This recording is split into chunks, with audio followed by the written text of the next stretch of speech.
범어사는 신라 문무왕 18년 678년 의상대사가 창건한 사찰입니다. 영남의 대표적인 사찰로 불교의 흥성기였던 통일신라 시대부터 호국불교의 산실로 자리매김해 왔습니다. 범어란 이름에는 깊은 의미가 담겨 있습니다. 이는 범천으로 올라간 물고기를 뜻하는 것으로 부처님의 가르침을 통해 깨달음을 얻은 중생을 상징합니다. 내용이 마음에 드신다면 좋아요와 구독을 눌러주시면 영상을 만드는데 큰 힘이 되고 부처님의 가르침이 더 널리 퍼질 수 있게 도와주시면 감사하겠습니다. 제1장 당나라에서의 귀환. 한반도의 봄은 늘 그렇듯 차가웠다. 의상대사는 당나라에서의 10년을 뒤로하고 귀국길에 올랐다. 머나먼 여정이었다. 파도가 거센 남해를 건너는 동안 그의 마음속에는 스승 지엄화상의 마지막 가르침이 끊임없이 메아리쳤다. 의상아, 신라로 돌아가거든 진정한 깨달음의 도량을 세우거라. 그곳에서 중생을 제도하고 부처님의 가르침을 널리 전하는 것, 그것이 그대의 사명이니라.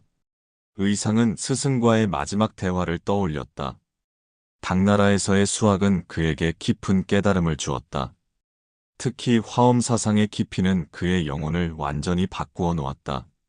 수행의 길에서 만난 수많은 고승들과의 문답, 밤새워 탐구한 경전의 오묘한 진리, 그리고 마침내 얻은 깨달음까지. 귀국길은 순탄치 않았다. 거친 풍랑이 배를 뒤흔들고 때로는 해적선의 그림자가 멀리서 보이기도 했다. 하지만 의상의 마음은 이미 그가 세울 도량을 향해 날아가 있었다. 흔들리는 배 위에서도 그는 매일 아침 독경을 했고 저녁이면 참선에 잠겼다. 열흘의 항해 끝에 마침내 신라의 땅이 보였다. 무태 발을 디딘 순간 의상은 무릎을 꿇고 땅에 절을 했다. 이제 그의 진정한 여정이 시작되는 것이었다. 스승의 가르침을 이 땅에 심고 중생을 제도할 도량을 세우는 일이 그를 기다리고 있었다. 제2장 금정산의 부름. 마침내 도착한 신라의 땅. 의상은 전국을 주유하며 도량을 세울 곳을 찾아 나섰다. 그의 발걸음은 어느덧 금정산 자락에 이르렀다. 늦은 봄의 아침, 산마루에 걸린 새벽 안개가 천천히 걷히며 웅장한 산세를 드러냈다. 금정산은 마치 오래전부터 의상을 기다려왔다는 듯 포근히 그를 맞이했다. 깊은 골짜기 사이로 맑은 물이 흐르고 울창한 소나무 숲이 둘러싸고 있었다. 의상의 시선은 자연스럽게 산 중턱의 작은 연못으로 향했다. 수면이 거울처럼 맑아 하늘을 그대로 비추고 있었다. 주변에는 기이한 바위들이 늘어서 있었고 이끼 낀 돌계단이 연못으로 이어져 있었다. 이곳이구나. 의상의 눈에는 이미 도량의 모습이 그려지고 있었다. 연못을 중심으로 법당이 들어서고 그 주위로 수행자들의 요사가 자리 잡을 것이다. 멀리서 들려오는 계곡물 소리는 마치 법고 소리처럼 울렸고 산새들의 지저귐은 독경 소리를 닮아 있었다. 그는 연못가에 앉아 참선에 잠겼다. 햇살이 수면에 비치자 물결이 반짝이며 춤추었다. 때마침 불어온 바람이 소나무 가지를 흔들었고 솔잎들이 내는 소리가 마치 부처님의 속삭임 같았다. 저녁이 되자 달빛이 연못을 비추었다. 의상은 그 자리에서 일어나지 않고 계속 좌선을 이어갔다. 밤이 깊어갈수록 연못에서는 은은한 향기가 피어올랐고 주변의 풍경은 더욱 신비로워졌다. 새벽이 되어서야 의상은 천천히 눈을 떴다. 그의 마음속에는 이미 확신이 자리 잡고 있었다. 이곳이야말로 스승이 말씀하신 그 도량을 세울 곳이라는 것을. 제3장 연못의 신비. 의상이 금정산에 머문 지 한 달째 되던 날이었다. 그는 매일 새벽 연못가에서 독경을 했다. 처음에는 평범해 보이던 연못에서 특이한 일이 일어나기 시작했다. 진홍빛 비늘을 가진 물고기 한 마리가 모습을 드러낸 것이다. 이상하구나. 저렇게 큰 물고기가 이 작은 연못에. 물고기는 마치 의상의 독경 소리를 듣기라도 하듯 꼼짝 않고 머리를 수면 위로 내밀고 있었다. 그의 눈빛은 범상치 않았다. 마치 오랜 세월 수행을 한 수행자의 눈빛 같았다. 며칠이 지나자 의상은 이 물고기가 보통의 물고기가 아님을 직감했다. 다른 물고기들과는 달리 이 물고기는 늘 같은 시각에 나타나 독경 소리에 귀를 기울였다.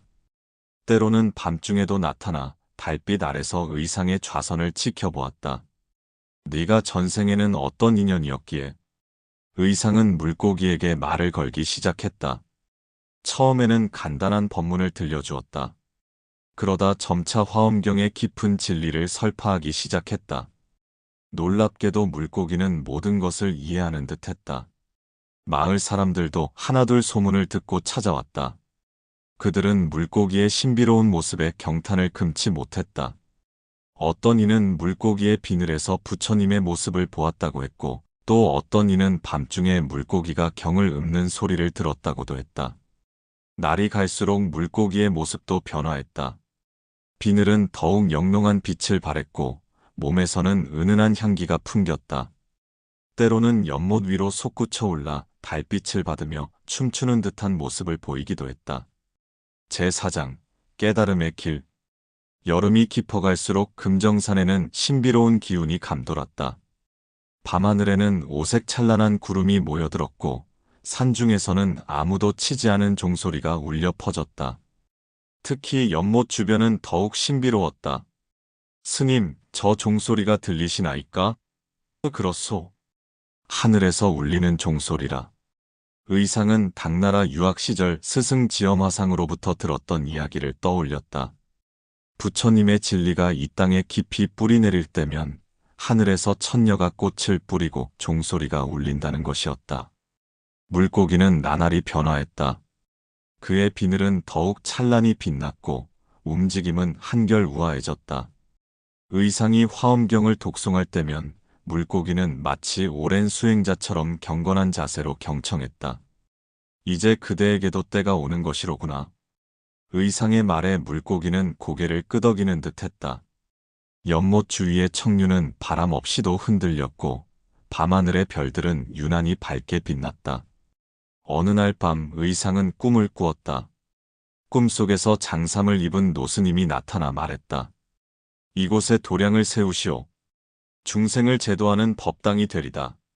그리고 그 물고기, 전생에 큰 깨달음을 얻었으나 마지막 인연을 맺지 못한 보살이니 잘 이끌어 주시오.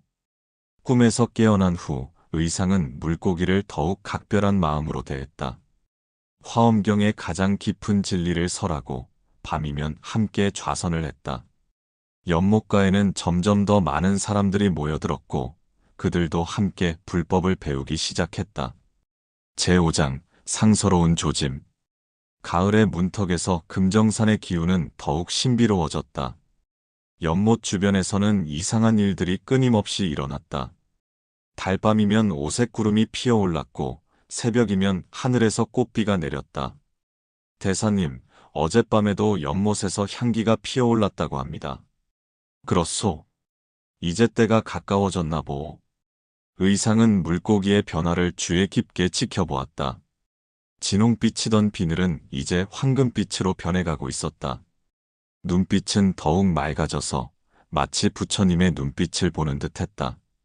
연못 주변에는 이상한 일들이 계속되었다. 밤중에 호련히 나타나는 향로 연기, 저절로 울리는 종소리, 그리고 하늘에서 들려오는 천녀의 노래 소리까지. 마을 사람들은 이것이 모두 상서로운 조짐이라며 이야기꽃을 피웠다. 스님, 물고기가 부처가 되는 것입니까? 부처의 성품은 본래 모든 중생에게 있는 법이니 물고기라 해서 다를 것이 없소이다. 어느 날 새벽 의상은 물고기와 특별한 대화를 나누었다.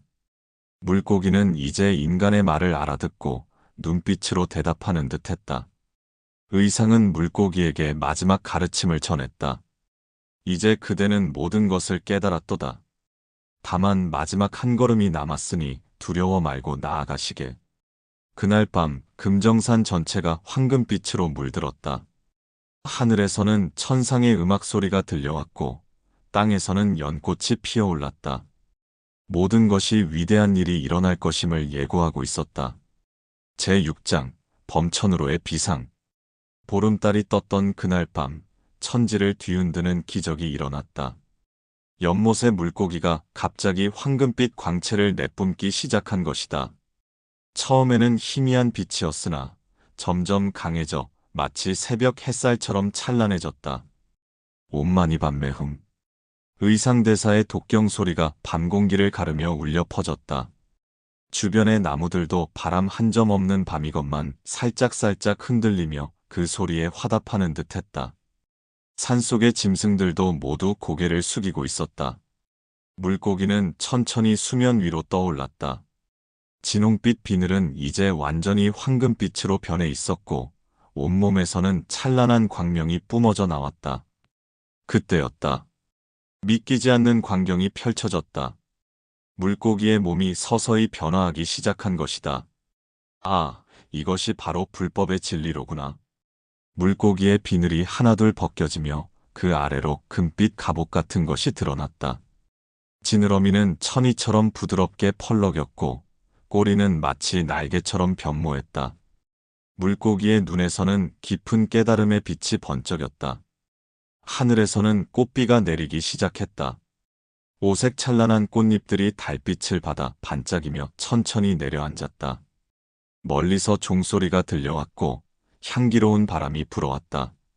마침내 물고기의 모습은 완전히 변화했다. 이제 그의 모습은 천인과도 같았다. 금빛 갑옷을 입고 연꽃을 든 모습은 마치 관음보살을 연상케 했다. 구름이 모여들어 하늘로 이어지는 계단을 만들었고 그 위로 물고기는 천천히 올라가기 시작했다. 제7장 범어사의 탄생. 물고기가 범천으로 올라간 후 금정산은 더욱 신성한 기운으로 가득 찼다. 의상대사는 이곳에 절을 세우기로 마음을 굳혔다.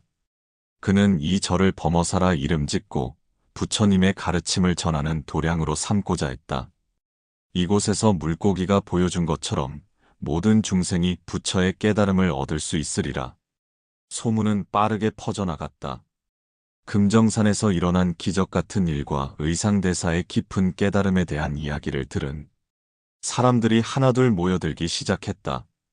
신라의 귀족들도 평범한 백성들도 모두 이 성스러운 일에 동참하고자 했다. 그때였다. 놀라운 일이 또 일어났다. 산에서 저절로 돌이 굴러내려오기 시작한 것이다. 마치 누군가가 절을 짓기 위해 준비해둔 것처럼 크기가 적당한 돌들이 알아서 내려왔다. 더욱 신기한 것은 황소들이었다. 아무도 몰지 않은 황소들이 스스로 산에서 내려와 제목을 날랐다. 황소들은 마치 오랫동안 이런 일을 해온 것처럼 능숙하게 움직였다. 부처님께서 도와주시는 것이 분명합니다. 하늘이 복을 내리시는 것입니다. 마침내 범어사가 완성되었다. 대웅전이 우뚝 솟았고 법당과 종각이 자리를 잡았다. 새벽이면 종소리가 울려 퍼졌고 저녁이면 독경 소리가 산천을 적셨다. 의상대사는 이곳에서 많은 제자들을 가르치며 불법을 전파했다. 특히 그는 물고기의 이야기를 통해 중생의 성불 가능성을 설파했다. 범어사는 그렇게 영남의 대찰로 자리 잡았고 오늘날까지도 그 전설은 면면이 이어지고 있다. 제8장 불법의 등불. 범어사의 완성 이후 의상대사는 이곳을 영남 불교의 중심 도량으로 발전시켜 나갔다. 사방에서 구도자들이 모여들었고 불법을 배우고자 하는 이들의 발걸음이 끊이지 않았다. 스님, 그 물고기는 어떤 존재였습니까? 어느 날 한 젊은 스님이 의상대사에게 물었다. 그것이 중요한 것이 아니니라. 중요한 것은 그대들도 모두 그 물고기와 같은 불성을 지니고 있다는 것이도다. 중생의 마음이 맑아지면 물고기도 부처가 될 수 있거늘 하물며 사람이야 어찌 부처가 되지 못하겠느냐. 범어사의 법당에는 매일 새벽 독경 소리가 울려 퍼졌다. 때때로 연못에서는 신비로운 빛이 비치곤 했다. 사람들은 그것이 범천으로 올라간 물고기가 이 땅을 굽어보는 빛이라고 믿었다. 의상대사는 이곳에서 화엄사상을 깊이 있게 가르쳤다.